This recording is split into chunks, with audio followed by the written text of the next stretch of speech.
mesdames, messieurs, je suis le professeur Laurent Cormet, critique d'art, commissaire, spécialiste des rapports entre l'esthétique et la spiritualité, donc les arts.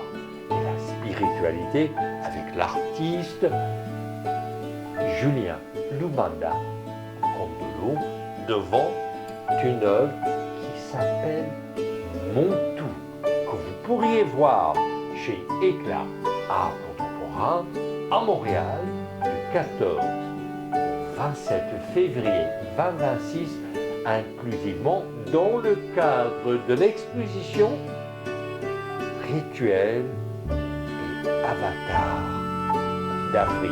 Et pour cause, puisque l'artiste est du Congo.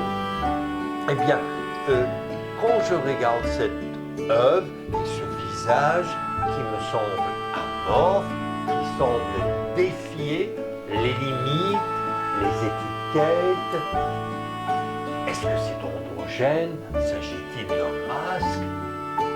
S'agit-il d'un esprit fantôme?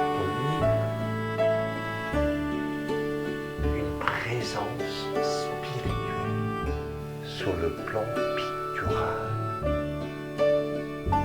C'est vivant, c'est mort, c'est entre les deux. Julien Lubanda Kondolo, j'ai l'impression que là, vous défiez tout ce qui est binaire, noir et blanc, vrai et faux, vivant et mort. Pourriez-vous nous en parler? Ouais, c'est fou. J'aurais jamais pensé que quelqu'un aurait été comme vu les choses de la direction que moi j'avais fait. En fait, Muntu, ça veut dire humain. En fait, pour moi, en fait, c'est que pour créer une œuvre qui toucherait à la fois, en fait, qui traverserait le frontière des peaux, des langues et de tout, qui parlerait à la fois aux personnes de la culture occidentale et africaine et des personnes blanches et noires en même temps. Donc pour moi, Muntu, c'est quelque chose que nous avons tous en commun. Nous sommes tous des humains et ça, c'est une représentation un peu squelettique, mais pas trop, mais en même temps spirituelle aussi, quelque chose qui existe dans chacun d'entre nous en fait. C'est pour ça que j'ai parlé de Muntu, parce qu'on est tous des humains et noir, blanc, rouge, bleu, tout ce qu'on veut, on va tous mourir en fait. C'est dans ce sens-là. Ouais. Devrais-je comprendre alors, Julien Lubanda Kondolo, que par cette œuvre, vous voulez dépasser ce qui est particulier à l'Afrique, voire au Congo, et vous transcendez, vous dépassez, vous êtes en quête de l'universel de la condition humaine? Oui, en effet. Là, quand je commençais à peindre ici à Montréal, les gens me posaient des questions. Mais pourquoi vous peignez tout le temps des personnes noires, en fait? Ce questionnement a toujours tourné dans ma tête et tout. Donc, dans ma démarche artistique, j'ai inclus aussi un besoin, en fait, de vouloir faire l'art, en fait, pour l'humanité, atteindre un langage universel où tout le monde peut comprendre sans pour autant que le sujet le touche, en fait. C'est que j'ai commencé à faire des actes pour faire en sorte que tout le monde puisse se reconnaître dans ce que j'ai fait. Donc, ça en est une tentative, en fait, de création d'une œuvre qui parlerait à tout le monde. Et pourquoi cette œuvre, à mon humble avis, Julien Lubanda Kondolo, Oui. vous êtes tellement gestuel.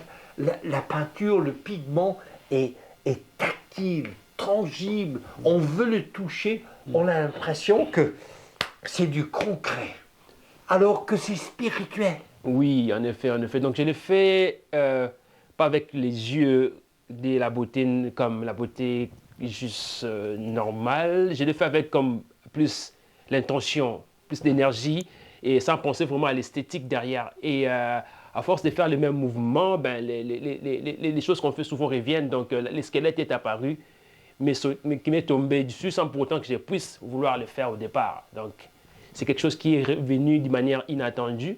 Et il y a l'intention de le faire avec beaucoup de gestes et d'énergie que j'ai impliqué là-dedans. Donc, sans pour autant s'arrêter aux contraintes de beauté ou des canons, des normes de beauté, des canons esthétiques grecs qu'on connaît, quoi. Donc, c'est ça.